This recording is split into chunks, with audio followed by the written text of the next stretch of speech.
Assalamualaikum warahmatullahi wabarakatuh. Apa khabar anak-anak pelajar sekalian? Ustazah doakan semoga semuanya berada di dalam keadaan sihat sejahtera di samping keluarga tersayang. Alhamdulillah, bersyukur kita kehadrat Allah Subhanahu Wa Taala kerana masih diberi umur yang panjang untuk kita meneruskan pembelajaran pada hari ini. Murid-murid yang dikasihi sekalian, sebelum kita memulakan pembelajaran kita pada hari ini, marilah sama-sama kita memohon keberkatan daripada Allah Subhanahu Wa Taala. Jom bersama Ustazah kita baca doa belajar bersama-sama. Bismillahirrahmanirrahim. Allahumma aftah alaina hikmataka wanshur alaina min khazaini rahmatika ya arhamar rahimin. Wahai Tuhan kami, bukakanlah ke atas kami hikmahmu dan bentangkan ke atas kami gedung rahmatmu, wahai Tuhan yang Maha Pengasih. Alhamdulillah, hari ini kita akan belajar mata pelajaran Pendidikan Islam tahun 6 bidang adab. InsyaAllah, tajuk yang akan Ustazah mengajar pada hari ini ialah Jagalah Harta Benda Awam.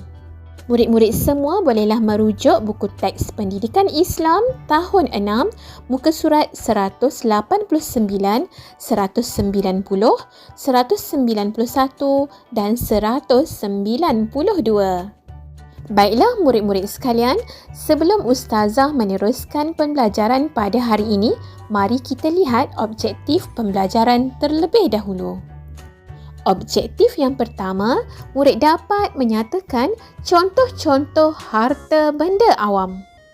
Objektif yang kedua pula, murid dapat menjelaskan adab terhadap harta benda awam. Objektif yang ketiga, murid dapat menghuraikan kepentingan mengamalkan adab terhadap harta benda awam. Dan objektif yang keempat, murid dapat menganalisis akibat tidak mengamalkan adab terhadap harta benda awam. Murid-murid sekalian, cuba perhatikan dan fikirkan. Baiklah, gambar yang pertama ini, apa dia? Perhentian bas. Yang kedua, sekolah. Yang ketiga, masjid. Okey, gambar yang keempat, pondok telefon. Okey, dan yang kelima ialah taman permainan.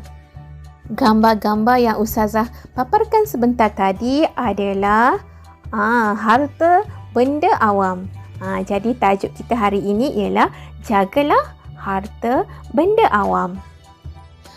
Sebelum Ustazah meneruskan pembelajaran kita, dengarkan pantun Ustazah ini. Harta awam milik bersama, guna cermat tidak membazir, hindari perbuatan wendalisma, bertimbang rasa senyum terukir. Baiklah, murid-murid yang dirahmati Allah sekalian, mari kita lihat adab terhadap harta benda awam.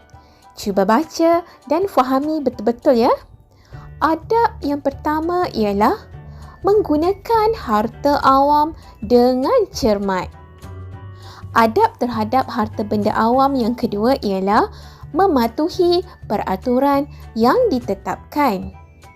Yang ketiga pula, bertimbang rasa terhadap pengguna lain. Yang keempat, bertanggungjawab sekiranya berlaku kerosakan.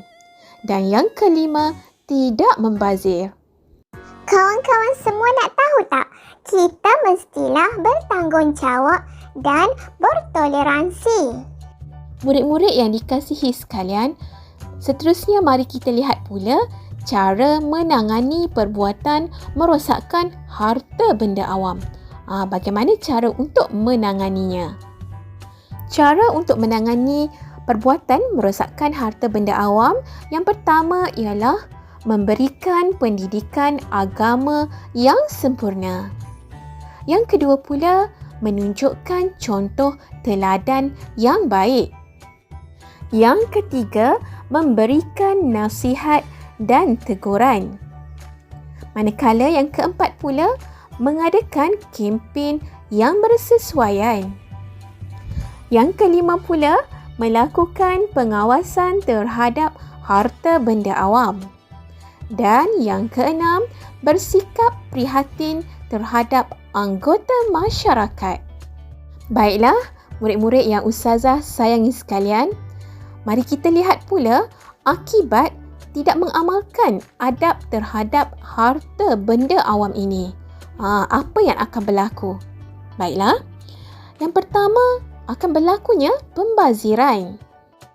Yang kedua pula ialah menyusahkan orang lain.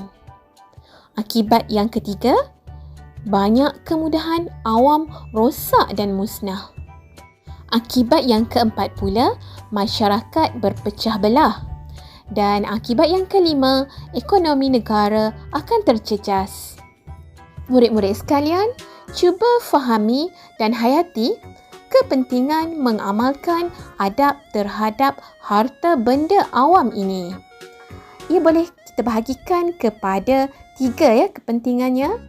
Yang pertama, kepada individu, masyarakat dan negara. Baiklah, kita lihat kepentingan mengamalkan adab terhadap harta benda awam ini kepada individu terlebih dahulu.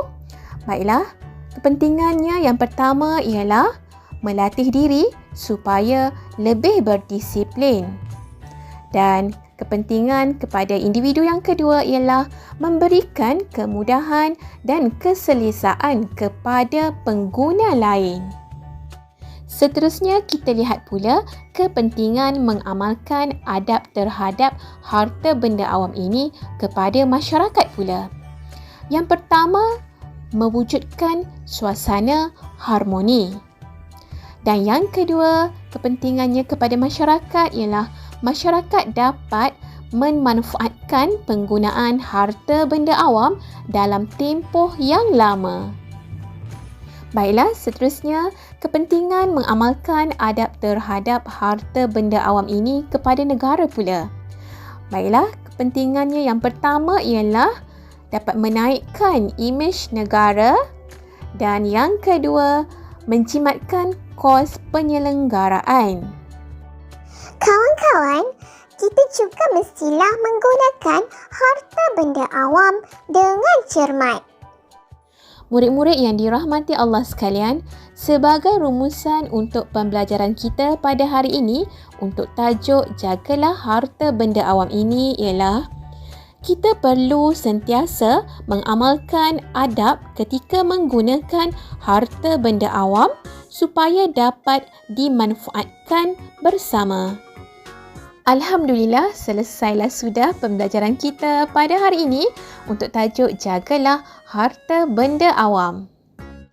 Baiklah murid-murid, Ustazah harap dengan perkongsian Ustazah ini, murid-murid dapat faham dengan lebih jelas lagi berkaitan dengan harta benda awam. Semoga perkongsian Ustazah ini memberi manfaat kepada anda semua. Terima kasih kerana sudi menonton video Ustazah ini. Seperti biasa, jangan lupa tahu di bahagian description video Ustazah ini, Ustazah ada sediakan soalan kuis berbentuk Google Form. Murid-murid bolehlah menjawabnya nanti sebagai latihan pengukuhan. Kita jumpa lagi pada video yang akan datang. Bye. Assalamualaikum warahmatullahi wabarakatuh.